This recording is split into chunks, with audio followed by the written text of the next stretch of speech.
Welcome to the Recover Your Soul podcast, a spiritual path to a happy and healthy life. My name is Reverend Rachel Harrison. I started Recover Your Soul after having profound changes in my life from my recovery of alcoholism, codependency, and control addiction. I was guided to share the tools and principles of spirituality and soul recovery to help others transform their lives as mine was transformed. For us to overcome external circumstances, we need to turn the attention to ourselves, focusing on our inner change and healing. Positive results in our lives will follow. Welcome back to Soul Recovery. I am Reverend Rachel Harrison, and I'm so excited to be here today with you on this soul recovery journey.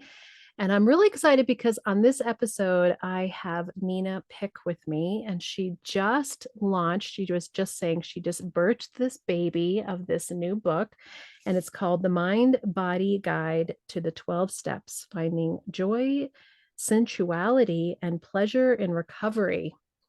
Welcome to the show, Nina. Thank you so much. So great to meet you and really glad to be here.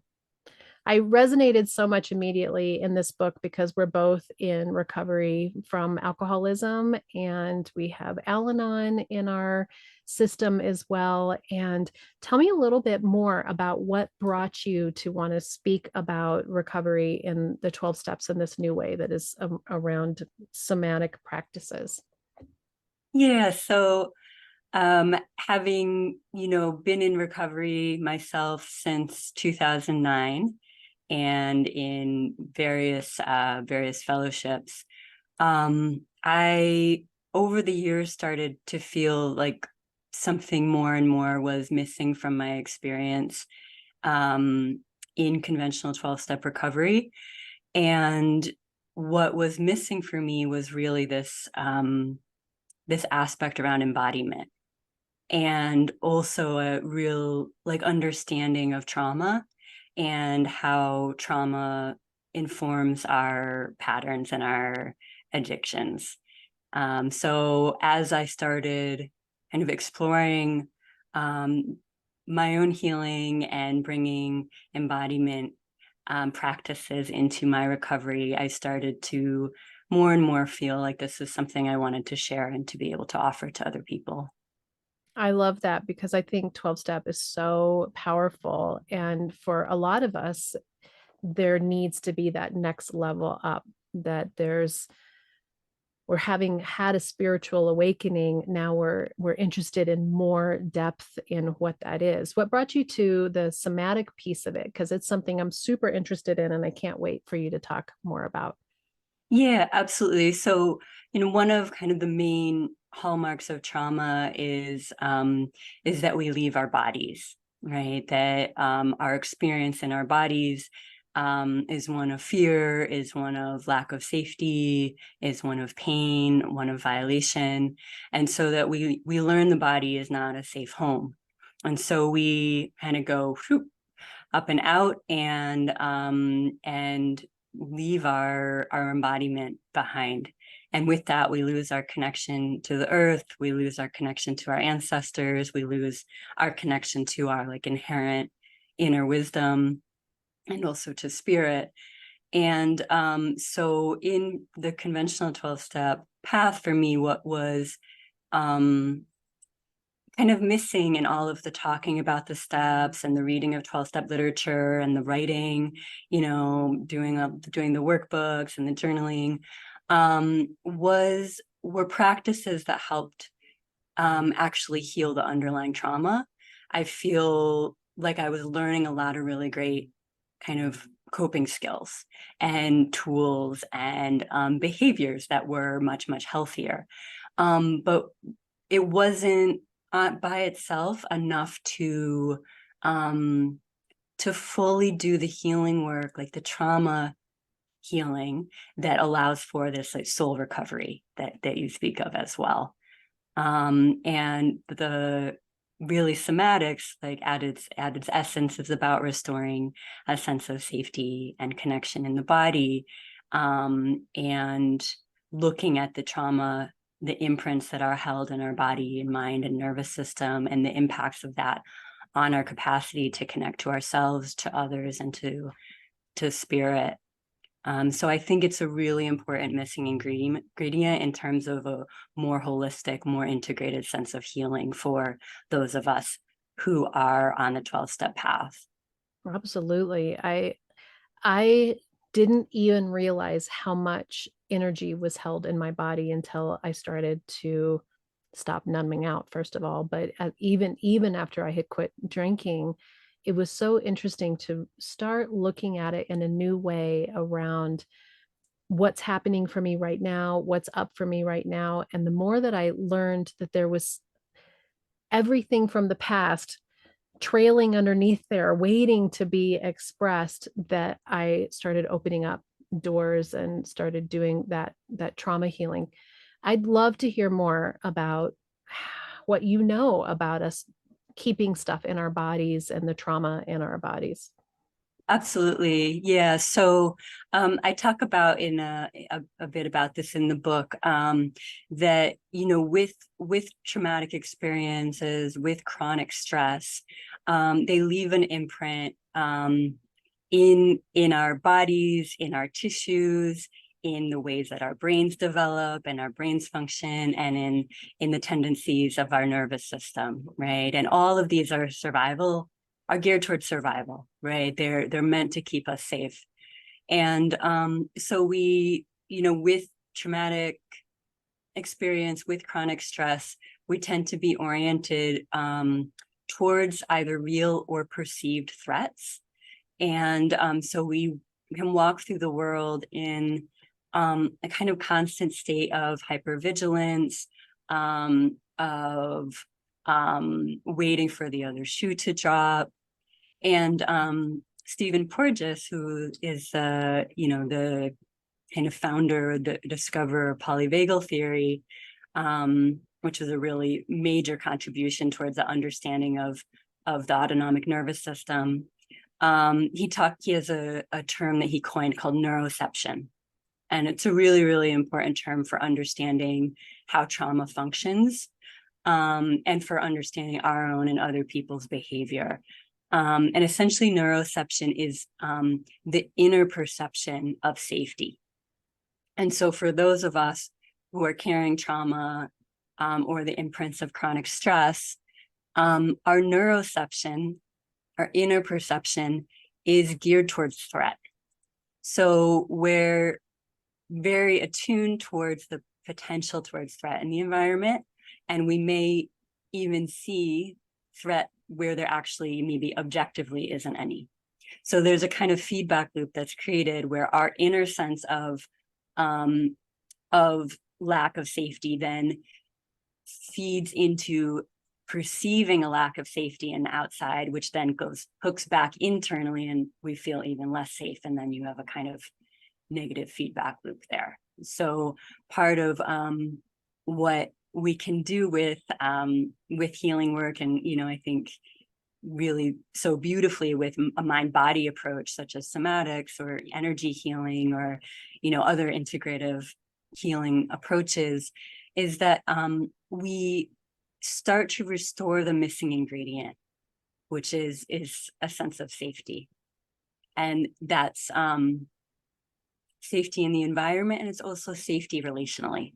It's safety in connection with others, a sense of belonging, a sense of trust. That is so powerful, because safety is so elemental. And if you have a predisposition to immediately be in fear and you're not aware of that or working on that or healing that, then your perception of everything is that it's not safe.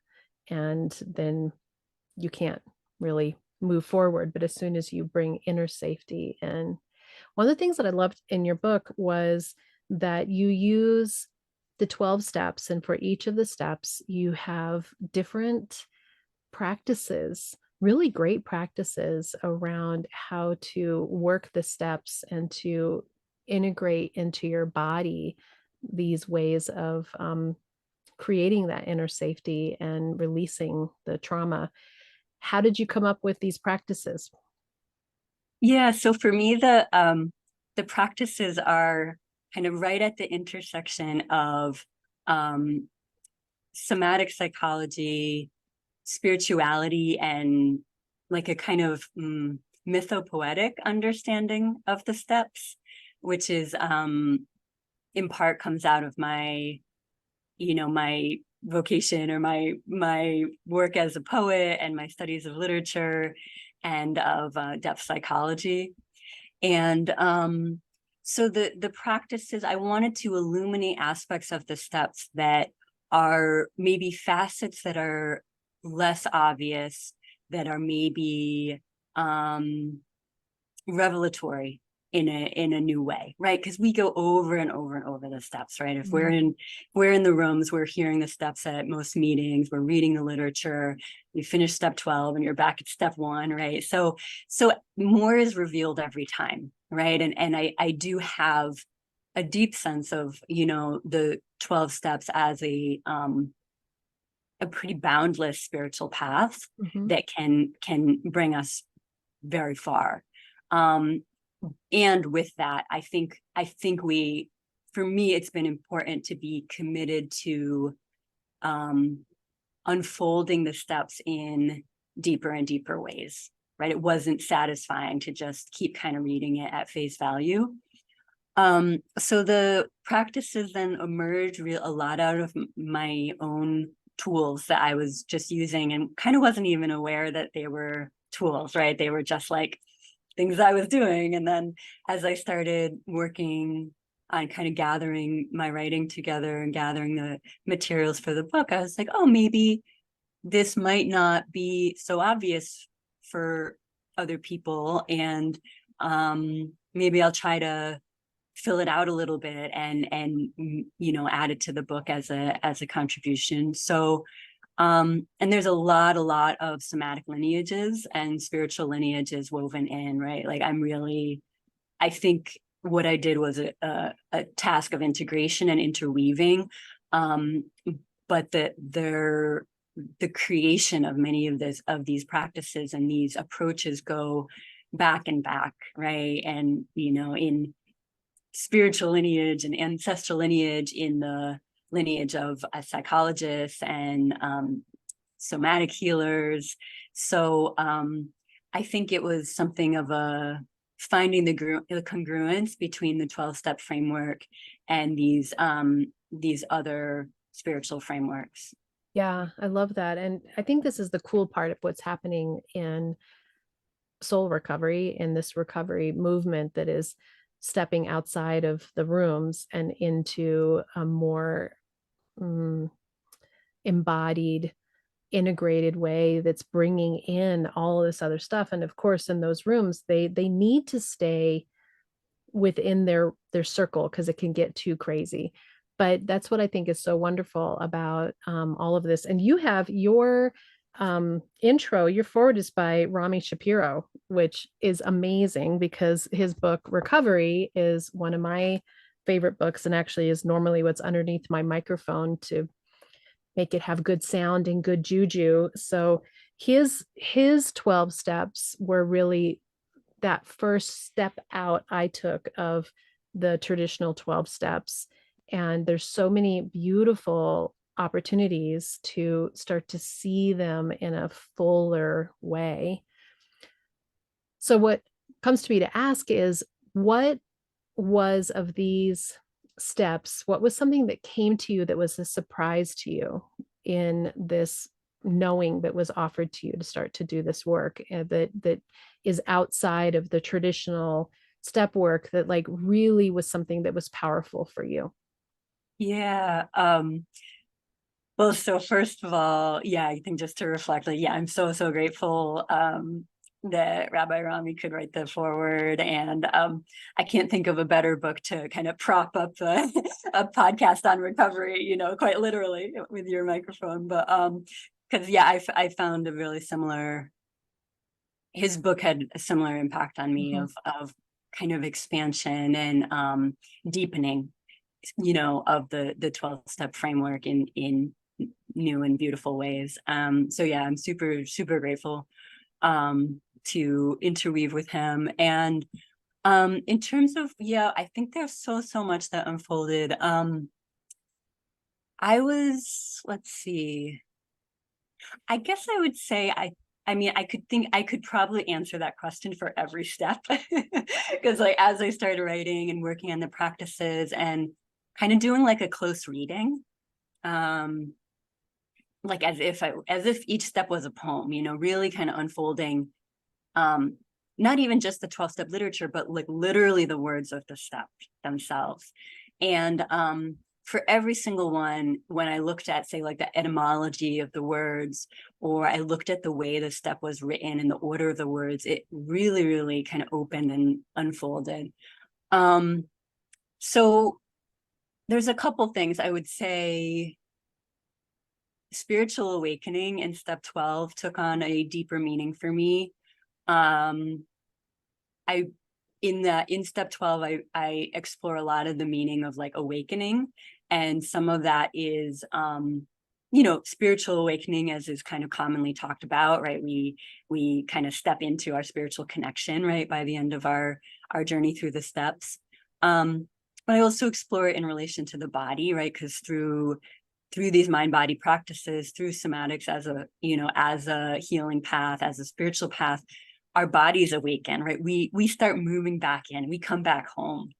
And so, you know, right down to our bones, our cells, like we can start to feel the awakening internally.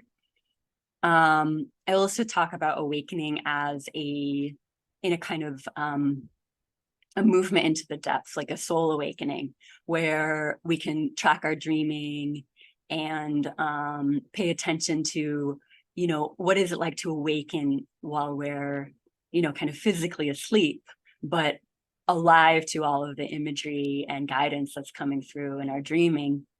So that unfolded a lot. And then I guess the other one, and this might be like a segue to talking about step 4, maybe, you know, thinking about like the fearless and searching moral inventory. And as I stayed with those terms, that also brought a lot of like a kind of a new orientation for me. I've said to people that I work with, I did 9 steps of soul recovery. So I took the 12 steps and I looked at them from what I consider a soul recovery perspective and created these 9 steps, which are still always in little working because the order of the words and exact ways that they're said really are really powerful. And one of the things that was important to me around this 4th and 5th step is, to me, the 4th and 5th step that came from AA came from a very particular time of them working with alcoholics. And for me in soul recovery, I see it much more encompassing of our metaphysical being and looking at it with a lot more compassion and looking at the patterns and the belief systems that were created. And that's what I loved in reading your book, because I really felt like we were aligning with each other in how we saw that. And so it can be difficult when you're working on the 12 steps from a codependent spectrum, that you can get really marred in the fearless and searching moral inventory, as if there's something wrong with me and I've got to like dig in there and find everything that's wrong with me. And what I loved in your steps was that it was gentle, and it had these practices that opened up in a different way. And the 5th step was this more gentle, kinder opportunity to look at yourself, that really aligned with what I do in soul recovery. So I'd love for you to talk more about the 4th and 5th step. Yeah, absolutely. So glad to explore that with you. Yeah, so in terms of the languaging of the 4th step, what staying with those words, searching, fearless and searching moral inventory, right, was, I substitute the word in, you know, in my writing about it. I was kind of sitting with fearless and I'm like, that's a lot of pressure to put on the nervous system that's geared towards, you know, protecting our organism from threat, right? I don't think I can expect myself to do much fearlessly, you know, but can I do it courageously? And to me, that's a really different root etymologically, right? Because courage is about the heart, right? And so if we go to the fourth step as a kind of a heart-filled practice coming from our corazon, right? Our core, right? Here, then, and we turn towards our experience, towards ourselves with that heartfulness, our fourth step inventory reveals a very different story, right? And so that was one kind of key term for me. And the other was searching. And I thought of it as a kind of like a flashlight, like we turn on that light to search for something that's unseen, right, in the dark. And so with the fourth step, it becomes a kind of turning towards ourselves with heartfulness and with a soft and warm and gentle light that we bring to our kind of hidden places, you know, what had been in shadow, what had been unknown, and we start to illuminate it little by little. Those are almost my words exactly of how I describe it. I absolutely love that, because it is about shining light and loving what's in the light instead of judging it. It's about just opening and seeing what's underneath there that we don't even know is in that structure of our body, in our DNA and our cellular structure that's really running the show. So that literally is almost exactly how I frame it. I love that. Oh, yeah, how beautiful. Yeah. Yeah, and with that, right, the language around resentment looks very different as well. You know, right, especially in the big book, the language is all about, like, you know, we list our resentments. And I think when we can turn that light right towards ourselves, a resentment is it's not the problem, right? It's not a thing, it's not the thing itself, right? It's a clue that's a kind of key to unlocking something of our own wounds and our own vulnerability, right? So in the Somatics of Recovery group that I lead, we explored this practice recently, and it was very beautiful to do it on a group level. And there's the practices in the book as well to do individually, but it's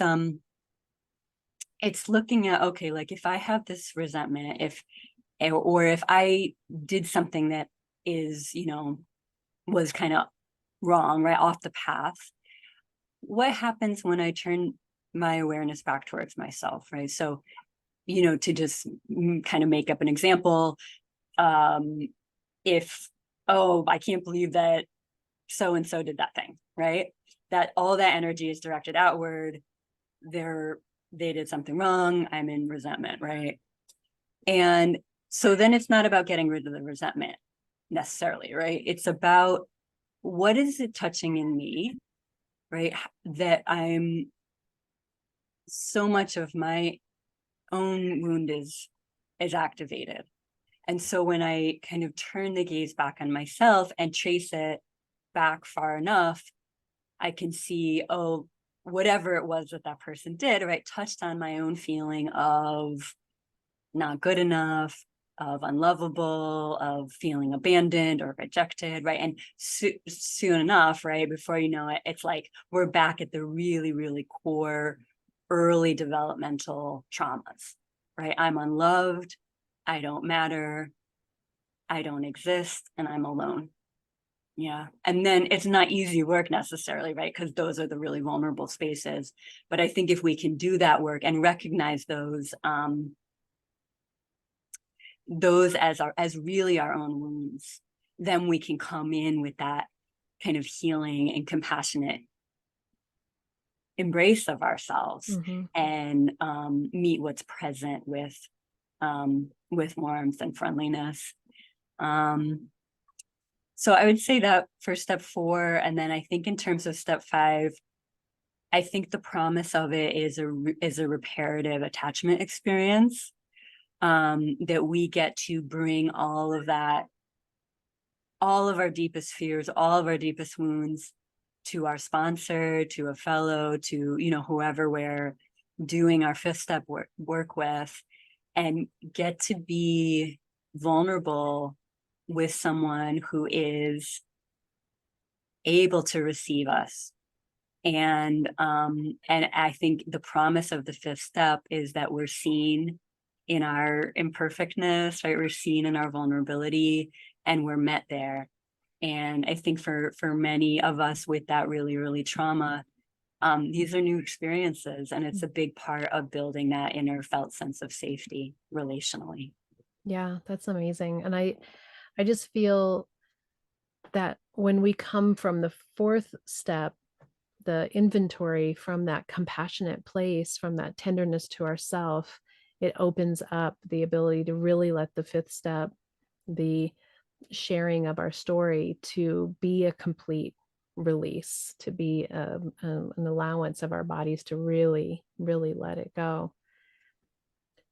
What is your experience around using these steps individually and in groups? Because it sounds like you have groups. Is it something that you can do with others? Is it something that you see as a solo journey?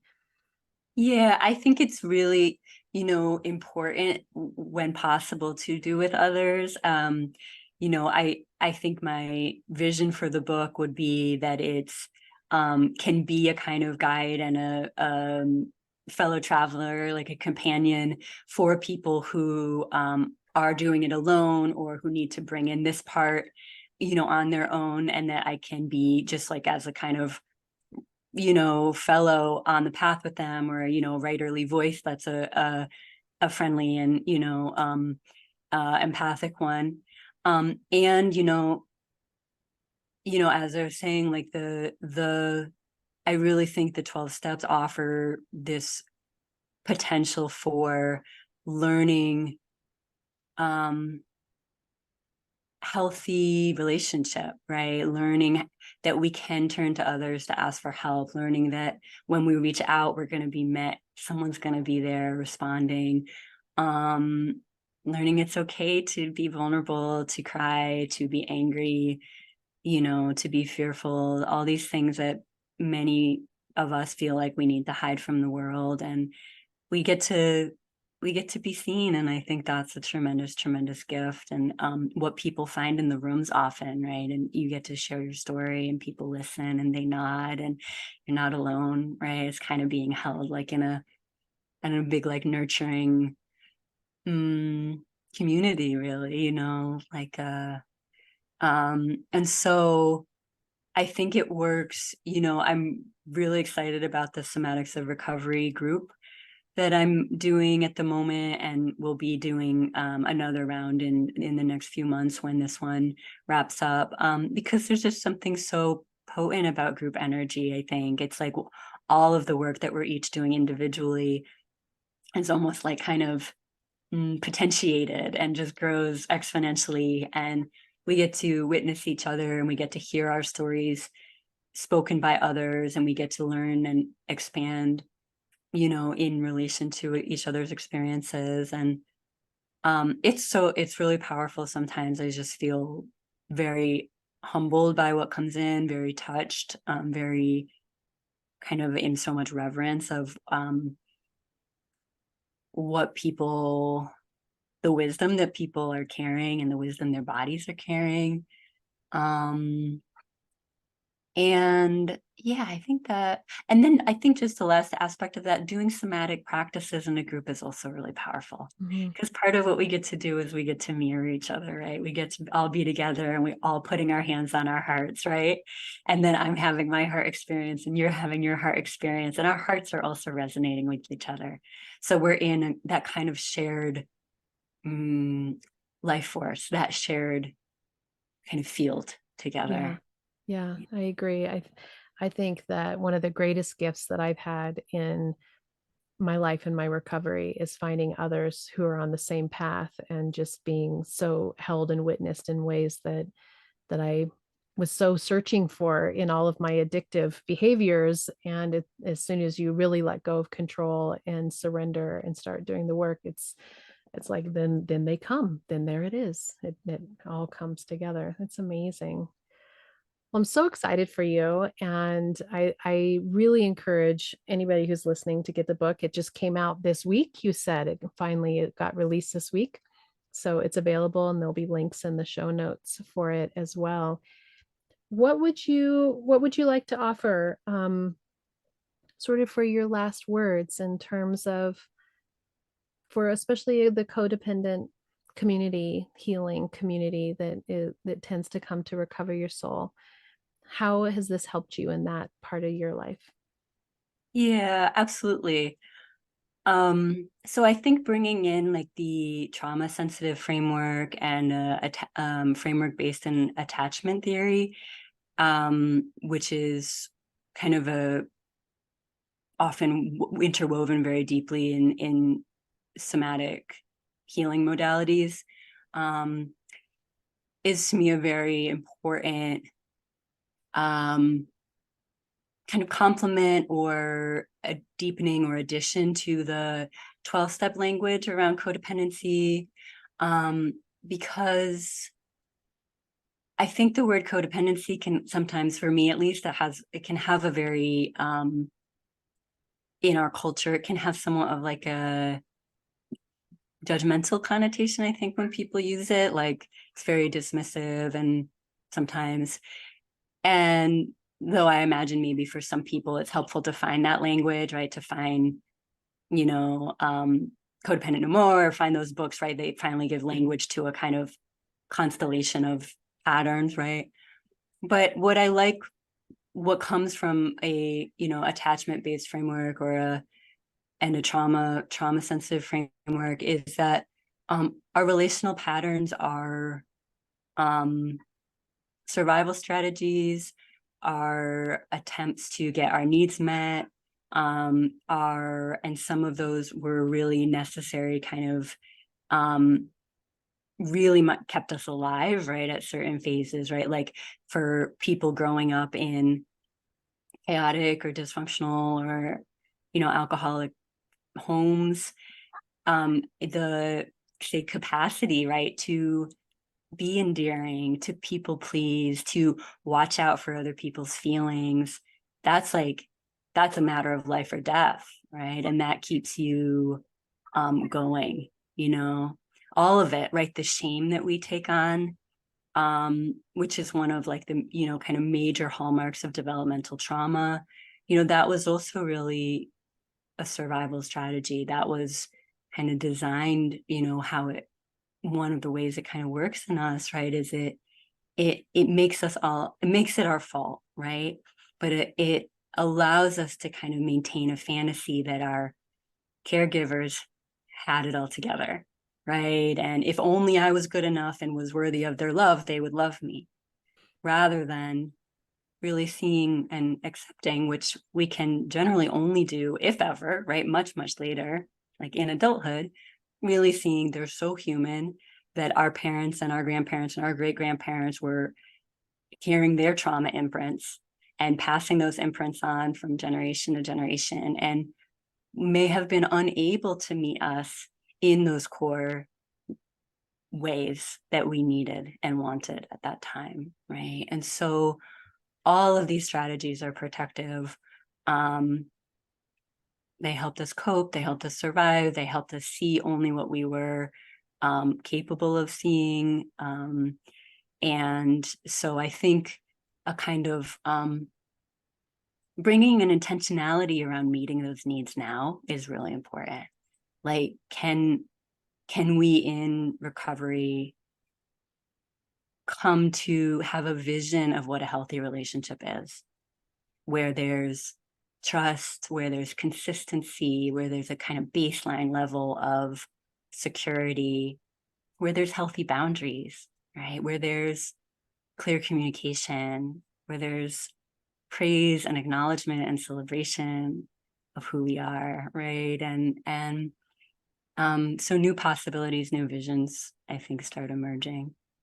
Yeah, I love all that. There's so many things to talk about and all that, but I'm just gonna I I think that this is the foundational piece of our letting go of all those old traumas and beliefs. And we have to give ourselves credit that here we are, we're interested now at this time in our life, and to be gentle to so many of us say, man, if I could have done this when I was younger. Well, we were in it when we were younger. That's how it goes. So here we are today working on it and seeing it and having the capacity to hold it all and release it and be kind to ourselves and change those old patterns and move into a new way of being that is indeed breaking the pain from the past and opening up potential in the future for other generations. It's really powerful. We're so aligned. I just love it. And I am so grateful for your wisdom and your knowledge and just sharing all of it. And I've been incorporating some of these into my own writing and movement. And I am so grateful for you being here sharing with me today. If anybody wants to get in touch with you or look you up, what is your social media or your website information? Sure. Yeah. So my website is ninapick.com, and my Instagram is Nina Illumina, one word, NinaILumina. And really so grateful to be here. Also really feel that deep alignment, and excited to hear from listeners. Please do reach out. As I mentioned earlier, I'll be starting another round of the Somatics of Recovery online class, probably around in December, January. And really excited to invite people into that kind of gathering. So please stay in touch. Fabulous. Thank you so much for your time. And I'm excited for you and your journey and bringing this to the world. Until next time, namaste. If you're ready for soul recovery, as a spiritual coach, I can support your healing to help make real changes that will bring you a life of peace, happiness, connection, and abundance. You can also work in smaller groups by taking a deep dive in a Zoom workshop or with me in person at a retreat or an event. Join others on the soul recovery path once a month for the free Zoom support group or daily on the private Facebook page. Visit the website recoveryoursoul.net to book coaching sessions with me or find all the information you need about soul recovery, dates that are coming up, and how to register for those groups and workshops. To support the podcast and the community, check the links in the show notes to make a small monthly donation or a one-time donation of your choice that will make a huge impact to support this community and the soul recovery mission. Thank you for listening to this episode of the Recover Your Soul podcast and being part of this amazing and growing community. If you loved this episode and you want even more, there is a bonus episode with even more content every Friday. This is by subscription. You can access that by being a Patreon member, and there's 3 tiers of giving of your choice, or an Apple Podcast subscriber. Once you have subscribed, you have access to a whole back catalog of episodes as well. If you go to the website, recoveryoursoul.net, and I would love for you to subscribe to email updates so that you can keep posted with everything that's going on, different events, what dates are coming up, any reminders. There's only a couple emails each month. I hope you follow Recover Your Soul on social media. You can find us on YouTube, Instagram, Facebook, the private Facebook community page, TikTok, and if you want guided meditations, look for Reverend Rachel Harrison on Insight Timer. I really encourage you to take advantage of the one-on-one coaching. This is a unique, intuitive connection between the two of us. There are 9 steps to soul recovery, and I do use those 9 steps to loosely guide us through whatever your coaching that you need. But really, it's about creating a way for you to feel comfortable around your healing of your past, looking at the situations in your life. What are the patterns? What are the beliefs that are holding you back? Breaking free from those patterns, breaking free from those beliefs, letting go of control, letting go of the people around you, and taking your power back. Discovering who you are and who you want to be in the world and how I can support you to do this. And also, you're sharing this podcast with your friends, putting 5 stars, leaving reviews. Really sharing this with others is growing the community. Thank you for being part of this community. Thank you for supporting Recover Your Soul. And I know that together we can do the work that will recover your soul.